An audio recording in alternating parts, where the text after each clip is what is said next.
ఇప్పుడు ఆలయాలు మూసేయడం అనేది కూడా ఒక మూఢనమ్మకంగా చెప్పుకోవచ్చండి. ఇప్పుడు ఇందాక నేను క్లియర్గా చెప్పాను ఒక మాట. దేవాలయాలు మూసేయడానికి ఒక కారణం ఉంది. మన పూర్వీకులు గతంలో దేవాలయం ఉదయాన్నే వచ్చి సూర్య నమస్కారాలు చేస్తా ఉన్నారు చాలా మంది. ఆ సూర్య నమస్కారాలు చేసినప్పుడు సూర్యగ్రహణం కనుక ఏర్పడితే డైరెక్ట్ గా చూసే జరిగే నష్టాల వల్ల సూర్య నమస్కారం చేసే వాళ్ళందరికీ కూడా ప్రమాదం ఏర్పడుతుందని ఒక రీజన్ పెట్టినరోజు పనిచేస్తుండొచ్చు. కానీ ప్రత్యేకంగా దేవాలయాలను మూసేయడం వల్ల, ఆ దేవాలయాలు తెరిచి ఉంచడం వల్ల నష్టం ఏమి జరగదు, దానివల్ల ఎటువంటి ప్రభావం మాత్రం లేదని మాత్రం ఖచ్చితంగా ఎక్కడ కూడా అథెంటిక్ గా సైంటిఫిక్ గా ఎక్కడ ప్రూఫ్ లేదన్నమాట. తెరిచి ఉంచడం వల్ల జరిగే నష్టం కానీ మూసేయడం వల్ల జరిగే లాభం కానీ ఎటువంటి లేదని మనం ఖచ్చితంగా చెప్పవచ్చు. సార్, అంటే ముఖ్యంగా మనకి ఈ గ్రహణాలు చూస్తున్నప్పుడు కానీ డైరెక్ట్ గా ఏదైనా పరికరాలు వాడకుండా గ్రహణాన్ని డైరెక్ట్ గా చూస్తున్నప్పుడు కానీ మన కంటి మీద ఏదైనా రేస్ పడేసి ఆ కంటి చూపుకి ఏదైనా ప్రాబ్లం వస్తుంది అని చెప్పేసి కూడా అంటుంటారు. సో ఇదైతే వాళ్ళకి నిజం ఎటువంటి అంటే ఒక క్లియర్ చెప్పారు. గ్రహణాలు ఎన్ని రకాలని మనం చెప్పుకున్నాం. సూర్యగ్రహణం, చంద్రగ్రహణం, రామాల వరకు సూర్యుడి యొక్క కాంతి చంద్రుడి మీద పడే రిఫ్లెక్ట్ అయ్యి కనపడే తెల్లని వాతావరణం కాంతి చెప్పండి భూమికి రావడం చూసారు లేదు. కానీ ఉంది కాబట్టి చూడకూడదు, డైరెక్ట్ గా చూడదు. దానికి చూస్తున్నాడు వెళ్ళిపోండి. అవకాశం ఉంది. కానీ అది చంద్రగ్రహణం రోజు ఎంత డైరెక్ట్ గా ఎక్స్చేంజ్ చూసినా కూడా దానివల్ల ఎటువంటి ప్రమాదం లేదని ఖచ్చితంగా సైంటిఫిక్ గా మనం చెప్పగలుగుతాం.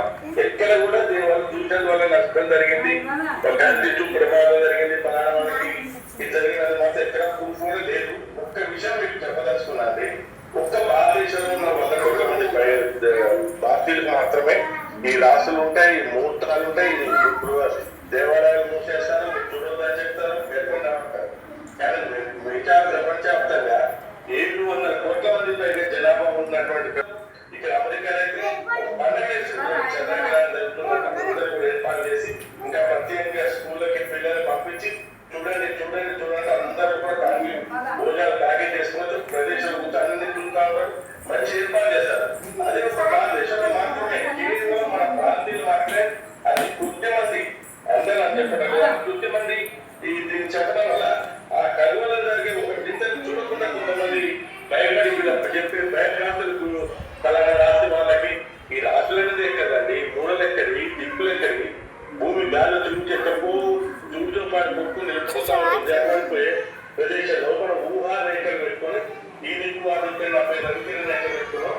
అదొక ఊహా రేఖలు పెట్టుకొని ఊహా దిక్కులు పెట్టుకున్నటువంటి కదా ఈ మూడు దిక్కు లేదు, ఇది రాసు లేదు, ఇవన్నీ ఏమిటి ఏమైపోతుంది. ఒక భారతీయులు మాత్రమే ప్రభావం జరుగుతుందా? భారతీయులు ఎవరు ధనవంతులేదు, ఎవరు బీదవాలేదు, ఎవరికి నష్టం జరిగింది, ఎవరికి అనారోగ్యం జరిగింది, ఇవన్నీ ఏమి ఎక్కడ కూడా ప్రూఫ్ లేదు. అయినా కూడా ఇంకా మనం గమనించాలి. ఇక్కడ చదువుతున్న వాళ్ళు కొంతమంది ఈ మూడలు దిక్కులు మీ దగ్గర మామూలుగా ఎక్కువసేపు చంద్రగ్రహణం ఎప్పుడు వస్తుంది సార్? అంటే ఇప్పుడు ఇదే ఎక్కువసేపు వచ్చే చంద్రగ్రహణం ఒక్కొక్కసారి ఒక్కోలాగా వస్తుందా? ఎన్ని గంటల వరకు ఈ చంద్రగ్రహణం రావచ్చు అంటారు? సాధారణంగా ఇప్పుడు జరిగే చంద్రగ్రహణాలు అన్ని మిగతా కూడా జరుగుతాయి. తేడా ఏముండదు, పెద్ద తేడా ఏముండదు. చంద్రగ్రహణం కొద్దిగా డిస్టెన్స్ బట్టి ఇప్పుడు భూమికి చంద్రుడు యొక్క డిస్టెన్స్ ఉంటుంది కదా, ఒక్కోసారి ఒక్కొక్క గదిలో డిస్టెన్స్ ఎక్కువ ఉంటుంది, ఆ డిస్టెన్స్ తక్కువ ఉంటుంది. ఆ తక్కువ ఉన్న టైంలో తక్కువ టైం జరుగుతుంది. అంటే మనకి ఎక్కువ చూసేంత సమయం బాగా దొరుకుతుంది అన్నమాట మనకి దగ్గరగా ఉన్నప్పుడు. అంటే అది తిరుగుకుంటూ వెళ్ళే క్రమంలో దగ్గరగా ఉన్నప్పుడు తక్కువ స్లోగా వెళ్ళినప్పుడు దూరంగా ఉన్నప్పుడు చాలా ఎక్కువ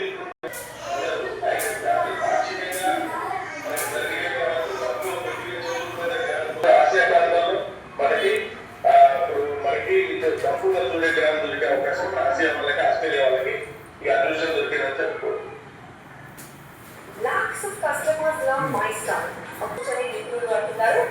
సూర్యుడు, భూమి, చంద్రుడు ఒకే సరళ రేఖ చంద్రగ్రహణం సంభవిస్తూ ఉంటుంది. సూర్యుడి కాంతి భూమి అడ్డుకోవడం వల్ల భూమి నీడ చంద్రుడిపై పడుతుంది. దీన్నే చంద్రగ్రహణం అంటారు. చంద్రుడు పూర్తిగా భూమి నీడ ఆరించాలకు కాంతి మాత్రమే చంద్రుడిని చేరుతుంది. అందుకే చంద్రుడు ఎరుపు రంగులో మెరిసిపోతారు. ఈ అద్భుత 2 నిమిషాల పాటు చంద్రుడు పూర్తిగా ఎర్రగా మారటం మొదలవుతుంది. రాత్రి 11:45 నిమిషాలకు గ్రహణం గరిష్ట స్థాయిలో చంద్రుడు అత్యంత ఎర్రగా కనిపిస్తాడు. రాత్రి 1:26 నిమిషాలకు పాక్షిక గ్రహణం ముగింపు సమయం. రాత్రి అత్యంత అనువైనది అని చెప్తూ ఉన్నారు. హైదరాబాద్, ఢిల్లీ, ముంబై, చెన్నై, బెంగళూరు, కోల్కతా వంటి అన్ని ప్రధాన నగరాల్లో ఈ గ్రహణం కనిపిస్తూ ఉంది. ప్రస్తుతం ఆ దృశ్యాలు మనం స్క్రీన్ మీద చూడవచ్చు. ప్రపంచ వ్యాప్తంగా కూడా ఈ సంపూర్ణ చంద్ర గ్రహణం ప్రారంభమైంది. 9:57 ఈ చంద్రగ్రహణం ప్రారంభమైంది. అన్ని ప్రధాన నగరాల్లో ఈ చంద్రగ్రహణం అనేది కనిపిస్తూ ఉంది. ఆ దృశ్యాలు మనకు స్క్రీన్ మీద కనిపిస్తూ ఉన్నాయి. 2022 తర్వాత ఇదే సుదీర్ఘమైన చంద్రగ్రహణం అని చెప్తూ ఉన్నారు. ప్రపంచ వ్యాప్తంగా కూడా సంపూర్ణ చంద్రగ్రహణం ప్రారంభమైంది. ఆ దృశ్యాలు మనకు స్క్రీన్ మీద కనిపిస్తూ ఉన్నాయి. అన్ని ప్రధాన నగరాల్లో ఈ చంద్రగ్రహణం కనిపిస్తూ ఉంది.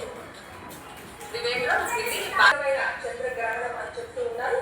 ఈ సంపూర్ణ చంద్రగ్రహణం వల్ల మనుషులపై ఎలాంటి ప్రభావం